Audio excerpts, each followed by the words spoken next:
आज हम एक ऐसे टॉपिक के बारे में बात करने जा रहे हैं जिसके ऊपर यूट्यूब पर बहुत सारे वीडियोस बने हुए हैं, लेकिन यह वीडियो उन वीडियो से बहुत अलग होगी। इस पूरे रहस्य को आज इस वीडियो में पूरी तरह से समझेंगे। इसे हम आज गहराई में जाकर इस रहस्य को खोलेंगे।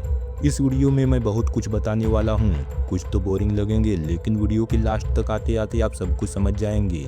मैं जो भी बताने वाला हूँ उसे आप ध्यान से सुनिए और फिर सोचिए, और इस वीडियो को बिना स्किप किए पूरी देखना, क्योंकि आज हम इस बहस को यहीं खत्म करेंगे, जिसके बाद आपकी सोच और जिंदगी दोनों बदल जाएंगी।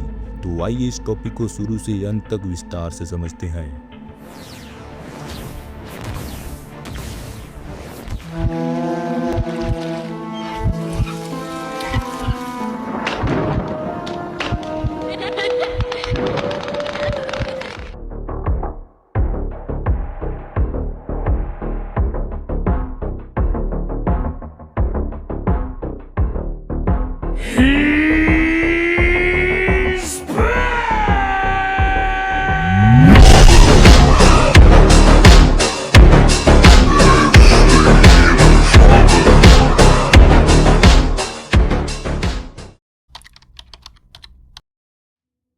लगभग 3.5 बिलियन साल पहले धरती पर पहला एक कोशिकीय जीव पैदा हुआ।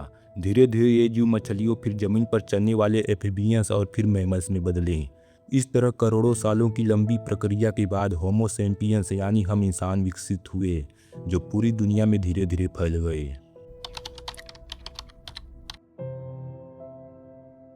पुराने जमाने में इंसानों के पास आज जैसा विज्ञान नहीं था, इसलिए उनको डर लगता था और हर एक चीज चमत्कार लगती थी। जब बिजली कड़कती थी, भूकंप आता था या बाढ़ आता था, तो पुराने इंसानों को लगता था कि कोई महाशक्ति है जो उनसे नाराज है, और इसी सब चीजों को इन्होंने देवता या गॉड का नाम दे दिया। हम मरने के बाद कहाँ जाते हैं या हमें किसने बनाया, इन सब मुश्किल सवालों का कोई जवाब नहीं था। इसलिए ईश्वर का कंसेप्ट एक सहारा बना। समाज को चलाने के लिए कानून की जरूरत थी। ऊपर वाला देख रहा है, इस डर ने लोगों को गलत काम करने से रोका और एक नैतिकता पैदा की।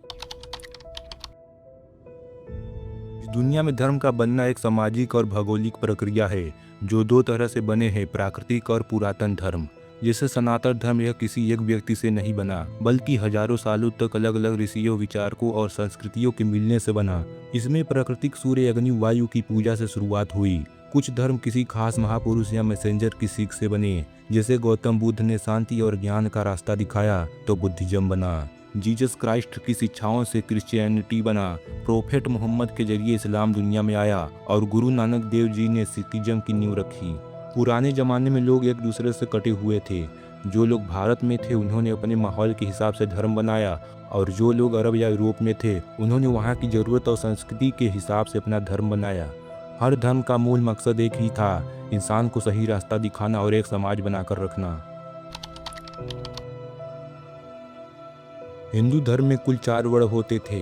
ब्राह्मण जो पढ़ने, पढ़ाने और ज्ञान का काम करते थे, क्षत्रिय जो देश की रक्षा और युद्ध करते थे, वैश्य जो व्यापार और खेती करते थे, शूद्र जो समाज की सेवा और अन्य तकनीकी काम करते थे। उन दिनों अगर कोई व्यक्ति चाहे शूद्र का बेटा हो या वैश्य का बेटा हो, अगर वो ज्ञान हासिल कर ले तो वह ब्राह्मण बन जाता।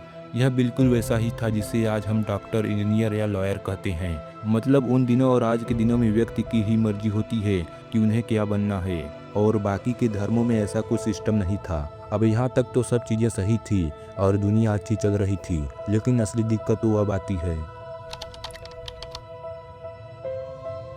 सनातन धर्म में कुछ लोगों ने वर्ण सिस्टम नियम को अपने फायदे के लिए बदल दिया। उन्होंने कहना शुरू किया कि ब्राह्मण का बेटा ब्राह्मण ही रहेगा, चाहे उसे ज्ञान हो या ना हो। धीरे धीरे यह बहुत तेजी से फैलता गया और सब लोगों ने ऐसा करना शुरू कर दिया, जिसकी वजह से जन्म लेते ही उस ब्राह्मण को ब्राह्मण कहा जाने लगा। ऐसे लोगों ने खुद को ऊंचा कहना शुरू कर दिया और दूसरों को नीचा। जो लोग ताकतवर थे उन्होंने कमजोर लोगों को दबाने के लिए धर्म और रीति रिवाजों का सहारा लिया ताकि उनका राज चलता रहे।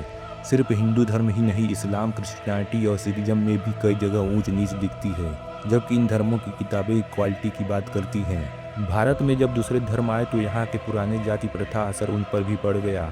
जब लोग धर्म बदलते थे तो वो अपनी पुरानी जाति की पहचान अपने साथ ले गए, जिस वजह से नए धर्मों में भी बिरादरियाँ और ग्रुप्स बन गए।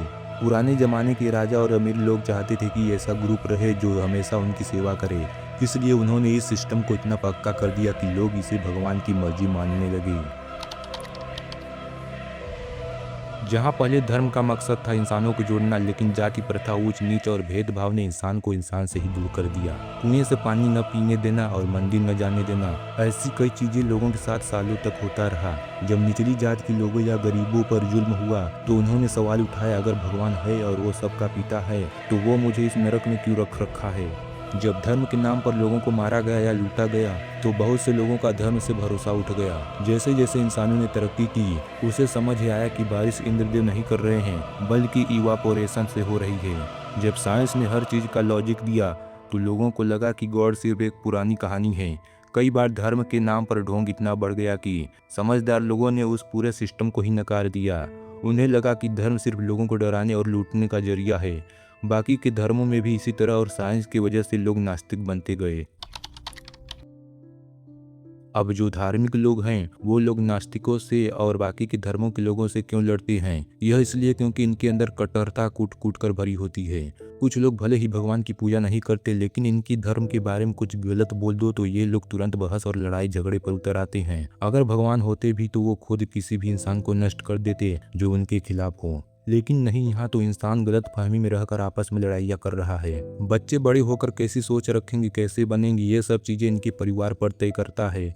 बच्चों को बचपन में जो विचार दिए जाते हैं वही अक्सर आदमी का हिस्सा बन जाते हैं। कभी कभी डर और असुरक्षा भी कट्टरता का कारण बनते हैं। लोग अपने धर्म या विचारों को खतरे में देखते हैं तो कट्टर हो जाते हैं।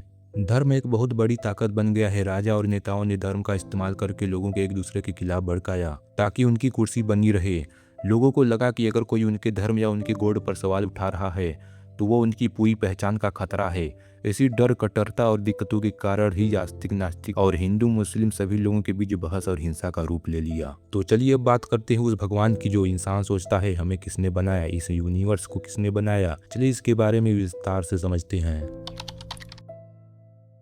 अगर हम विज्ञान की दृष्टि से देखें तो हमारा ब्रह्मांड गणितीय रूप से इतना सटीक है कि इसे इत्तेफाक कहना मुश्किल लगता है। यदि गुरुत्वाकर्षण की शक्ति वर्तमान से थोड़ी भी कम या ज्यादा होती तो तारे और ग्रह कभी बन ही नहीं पाते। पृथ्वी की सूर्य से दूरी इतना सटीक है कि यहाँ जीवन पनप सका। वैज्ञानिक इसे फाइन ट्यूनिंग कहते हैं। जैसे एक घड़ी को देखकर हम समझते हैं कि इसे किसी घड़ी साज ने बनाया, वैसे ही ब्रह्मांड की जटिलता इशारा करती है कि इसके पीछे कोई परम बुद्धि हो सकती है।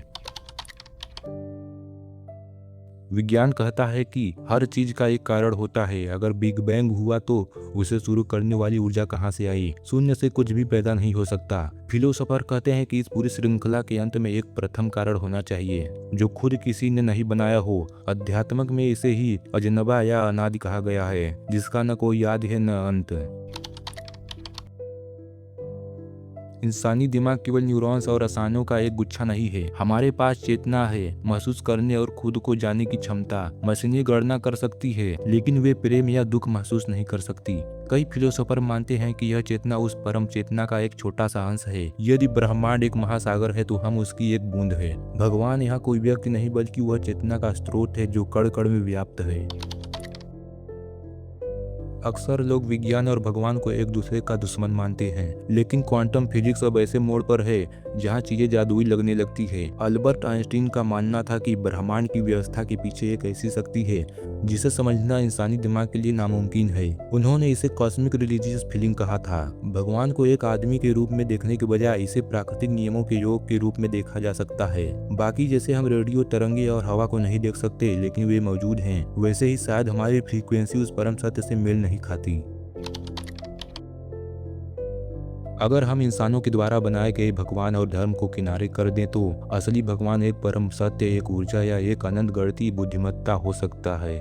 ब्रह्मांड का अस्तित्व ही अपने आप में एक चमत्कार है। चाहे आप उसे प्रकृति कहें, ऊर्जा कहें या ईश्वर, यह मानना तर्क संगत लगता है कि इस अनंत फैलाव के पीछे कोई न कोई ऐसा मूलाधार है जिसे हम अभी पूरी तरह से समझने के काबिल नहीं हुए हैं। भगवान को खोजने के लिए शायद मंदिर या किताबों की नहीं बल्कि खुद के भीतर झांकने और ब्रह्मांड के मौन को सुनने की जरूरत है। बाकी अभी के लिए हमारा सिर्फ एक ही कर्तव्य है कि भगवान हो या न हो पर इंसानियत जरूर होना चाहिए। आप एक अच्छे इंसान बनिए और जिंदगी को अच्छे ढंग से जीना सीखिए। अगर आपने इस पूरी वीडियो को बिना स्किप किए पूरी देख लिए हैं तो अब आपको बहुत कुछ समझ में आ ही गया होगा। तो अब बहस यहीं खत्म होती है, और अगर आप कुछ कहना चाहते हैं तो कमेंट में बताइए। बाकी यह मेरा इस चैनल का पहला वीडियो है। यूट्यूब पर मैं पिछले 5-6 साल से प्रयास कर रहा हूँ, बहुत सारे चैनल और वीडियोस बनाए पर सफल नहीं हुआ, और आज 2 साल के बाद नया फोन लेने के बाद फिर से कोशिश कर रहा हूँ। तो अगर आपको यह वीडियो हेल्पफुल लगी हो तो हमें जरूर सपोर्ट करिएगा। धन्यवाद।